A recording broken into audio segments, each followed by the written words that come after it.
আমরা কোথায় আউযুবিল্লাহ পড়বো আর কোথায় বিসমিল্লাহ পড়বো, অনেকে এই বিষয়টা পুরোপুরি ধরতে পারেন না যে আউযুবিল্লাহ কোথায় পাঠ করব আর বিসমিল্লাহ কোথায় পাঠ করব। যেখানে যেটা পাঠ করার দরকার, যেখানে যেটা পড়ার দরকার সেখানে সেটাই পাঠ করতে হবে। বিসমিল্লাহির রহমানির রহিম বা বিসমিল্লাহ এটা পাঠ করতে হবে যেই কোনো ভালো কাজের শুরুতে, যেই কোনো বৈধ কাজ, যেই কোনো ভালো কাজের শুরুতে কি পাঠ করতে হবে? বিসমিল্লাহির রহমানির রহিম পাঠ করতে হবে। বিশেষভাবে কোনো কোনো হাদিসে কোনো কোনো আমলের শুরুতে বিসমিল্লাহ পাঠ করার কথা বলা আছে, সেখানে সেই আমলের শুরুতে, সেই কাজের শুরুতে বিসমিল্লাহ পড়তে হবে। যেমন খাবারের শুরুতে বিসমিল্লাহ পাঠ করতে হবে, মসজিদে প্রবেশের সময় বিসমিল্লাহ পাঠ করতে হবে, বাসায় ঢোকার সময় বিসমিল্লাহ পাঠ করতে হবে, বাসা থেকে বের হওয়ার সময়ও কি করতে হবে? বিসমিল্লাহ পাঠ করতে হবে। এ হলো বিসমিল্লাহর বিষয়। আর আউযুবিল্লাহ এটা বিশেষভাবে পাঠ করতে হয় কোরআনে কারীম তেলাওয়াতের শুরুতে, কোরআনে কারীম তেলাওয়াতের শুরুতে।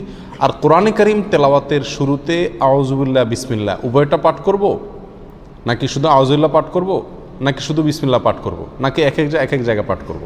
অনেকগুলো প্রশ্ন আসে কি আসে না?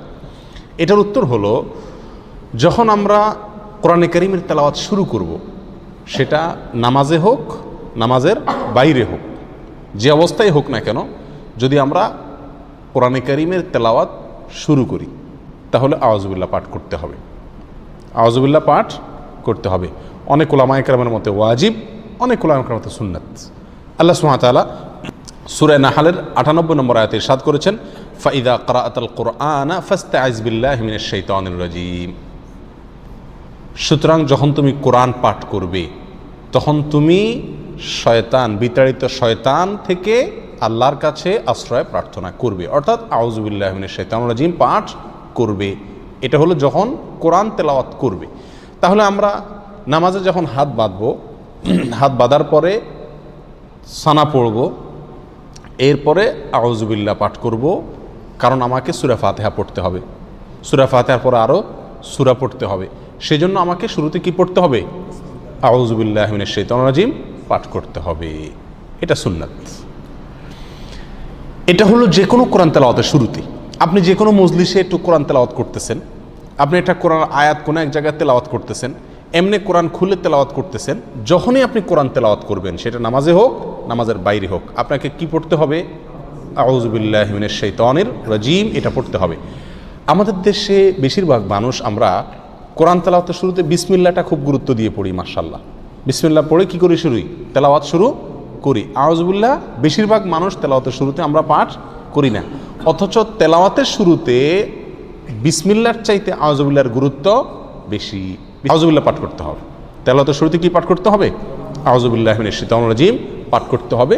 সেটা আপনি সূরার শুরুতে পড়ুন, সূরার মাঝখান থেকে পড়ুন, এক আয়াত পড়ুন, আধা আয়াত পড়ুন, কোরআনের যে অংশই পড়ুন না কেন, যখন শুরু করবেন কি দিয়ে শুরু করতে হবে?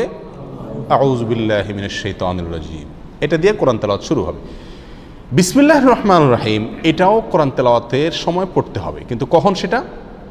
বিসমিল্লাহির রহমানির রহিম কোরআন তেলাওয়াতের সময় পাঠ করবেন সূরার শুরুতে।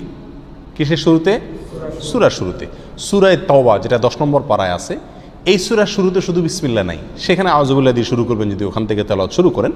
আর যদি আগে থেকে তেলাওয়াত শুরু করেন, সূরা মাঝখানে পড়ে, তাহলে কিছুই পড়তে হবে না, ঢালাওভাবে পড়ে চলে যাবেন। আর অন্য যে কোনো সূরার শুরুতে, কথার কথা, আপনি নামাজের ভিতরে সূরা ফাতিহা শুরু করতেছেন, তাহলে সূরা শুরু, তাহলে এখানে আউযুবিল্লাহ পড়বেন, পরে আবার কি পড়বেন?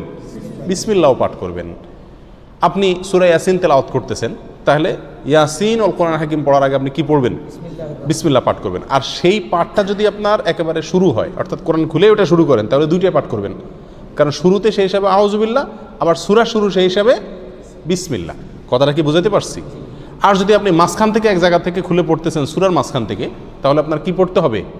আউযুবিল্লাহি মিনাশ শাইতানির রাজীম। বিসমিল্লাহ পড়া জরুরি না, যদি পড়েন পড়তে পারেন। কথা বুঝে আসছে? এ হলো আউযুবিল্লাহ এবং বিসমিল্লাহ কোথা আমরা পাঠ করব, তার একটি মোটামুটি বিস্তারিত বিবরণ। দোয়া দুরুদ পাঠ করার সময় আমরা কি বিসমিল্লাহ পড়ব কি না? অনেক দোয়া আমরা পড়তে হয় নাকি? সকাল সন্ধ্যার দোয়া জিকিরগুলো আছে, তারপরে খাবারের সময় জিকির আছে, দোয়া আছে, বিভিন্ন সময় কি আছে? অনেক দোয়া আছে। নবী করিম সাল্লাল্লাহু আলাইহি ওয়াসাল্লাম জায়গায় জায়গায় অনেক দোয়া শিখিয়েছেন। তো এই সমস্ত দোয়াগুলোতে বিশেষ করে সকাল সন্ধ্যার দোয়াতে বা আল্লাহর কাছে এমনি দোয়া করছি যখন, তখন কি আমরা বিসমিল্লাহ আউযুবিল্লাহ পড়তে হবে কিনা? উত্তর হলো না। এই সমস্ত জায়গায় আউযুবিল্লাহ বা বিসমিল্লাহ পড়ার প্রয়োজন নাই। কেন? কারণ হলো আপনি যে দোয়া পড়তেছেন ওই দোয়াটাই কি আল্লাহর নাম। ওই দোয়া পড়া মানেই হলো আল্লাহর নামে জিকির করা। অতএব সেখানে আবার আল্লাহর নাম নিয়ে আলাদা জিকির করার প্রয়োজন নাই। আর তাছাড়া সে সমস্ত জায়গায় এই বিসমিল্লাহ পাঠ করার কোনো নির্দেশ কোরআন এবং সুন্নাহয় বর্ণিত হয় নাই। কথা বুঝে আসছে? কিন্তু এছাড়া যে কোনো বৈধ কাজ এবং ভালো কাজের শুরুতে কি পাঠ করতে হবে? বিসমিল্লাহ বলে শুরু করতে হবে।